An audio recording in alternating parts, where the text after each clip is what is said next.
وحدہ لا شریک، جس نے انسان کو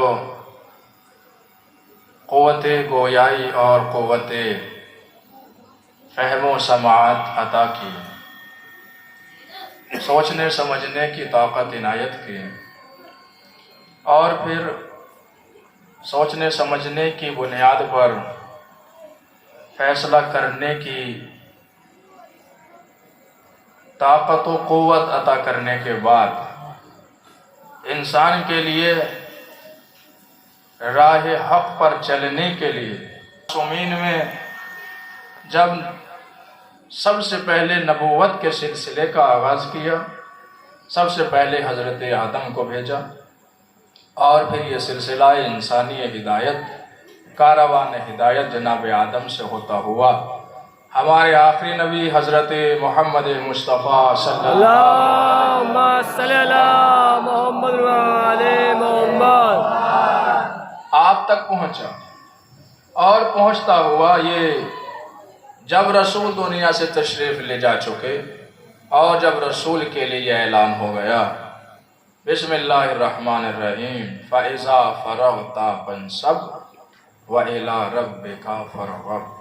اے حبیب، اب تم ہماری بارگاہ میں لوٹ آؤ، اپنی جگہ پر کسی کو منسوب کر دو، اپنی جگہ پر کسی کو بیٹھا دو، اور ہماری بارگاہ میں واپس آ جاؤ۔ تو آخری نبی کے بعد پروردگار عالم نے اس انسان کو ہدایت سے خالی نہیں رکھا۔ انسان کی ہدایت کے لیے نبیوں کے بعد، کیونکہ جب خدا نے اپنے نبی کو بلا لیا اور کہا کہ اپنی جگہ پر کسی کو رکھ کر آؤ، فَإِذَا فَرَغْتَ فَانْصَبْ، قرآن ہے کہ اب تم اپنے کاموں سے فراغت اختیار کر لو، فَانْصَبْ، اور اپنی جگہ پر کسی کو رکھو، نصب کرو، مقام پر بٹھاؤ کسی کو، وَإِلَىٰ رَبِّكَ فَارْغَب، اور فارغ ہو کر اپنے رب کی طرف پلٹ جاؤ۔ تو عزیزو، سوچی اور سمجھی، اللہ نے انسان کی ہدایت کے لیے 1,24,000 نبیوں کو بھیجا۔ 1,24,000 نبیوں کے بعد جب آخری نبی کا مرحلہ آیا، اس وقت بھی خداوند عالم نے پہلے ہادی کا انتظام کیا، متوجہ ہے، پہلے ہادی کا انتظام کیا، اس کے بعد رسول کو اپنی بارگاہ میں بلایا۔ پہلے یہ کہا کہ اپنی جگہ پر کسی کو رکھ کر آؤ، اپنے مقام پر کسی کو بنا کر آؤ، اور اس کے بعد ہماری بارگاہ میں آنا۔ تو اس کا مطلب ہمارا خدا، ہمارا پروردگار نہیں چاہتا کہ کوئی بھی انسان کسی بھی طرح کبھی بھی بغیر ہدایت کے رہے۔ متوجہ ہیں آپ حضرات؟ کبھی بھی خدا ہمارا نہیں چاہتا کہ کسی بھی دور میں، کسی بھی لمحہ، کبھی بھی کوئی انسان بغیر ہدایت کے رہے، ہدایت سے خالی رہے۔ آخری نبی جب گئے تو ان کے مقام پر خداوند عالم نے کہا کہ کسی کو رکھ کر آؤ، تو خداوند عالم نے جیسے یہ اعلان کیا تو عزیزو نبی تھے، فوراً دیکھا تو خدا کی طرف سے دوسری آیت نازل ہوئی، بسم اللہ الرحمن الرحیم، ما ننسخ من آیت او ننسها نأتی بخیر منها۔ اے پروردگار کہتا ہے، اے نبی، اگر دیکھو کسی کو رکھ کر آنا تو اس اعتبار سے رکھ کر آنا کہ ہم اگر کسی نشانی کو ہٹائیں گے تو اس کی جگہ پر یا تو اس کی جیسی نشانی لے کر آئیں گے، متوجہ ہے، اس کی جگہ پر یا تو اس کی جیسی نشانی لے کر آئیں گے یا اس سے بہتر لے کر آئیں گے۔ حضرت سوال یہ کر رہا ہوں، نبی میرا آخری نبی ہے، اس سے افضل کوئی ہو نہیں سکتا ہے، متوجہ ہے، میرے رسول سے بڑھ کر کوئی ہو نہیں سکتا، اس لیے کہ یہ اشرف النبیین ہے، یہ اشرف المرسلین ہے۔ آدم ہو، چاہے نوح ہو، چاہے عیسیٰ ہو، چاہے موسیٰ ہو، یہ سب سلام کریں گے تو میرے محمد کو کریں گے۔ آدم کا سلام میرے محمد کو ہوگا، نوح کا سلام میرے محمد کو ہوگا، عیسیٰ کا سلام میرے محمد کو ہوگا۔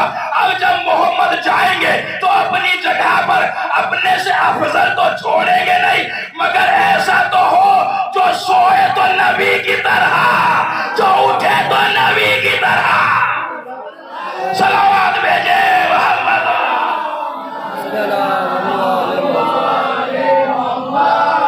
ایسا تو ہونا چاہیے، کیونکہ اب رسول کو خدا نے بلا، خدا نے کہا فَإِذَا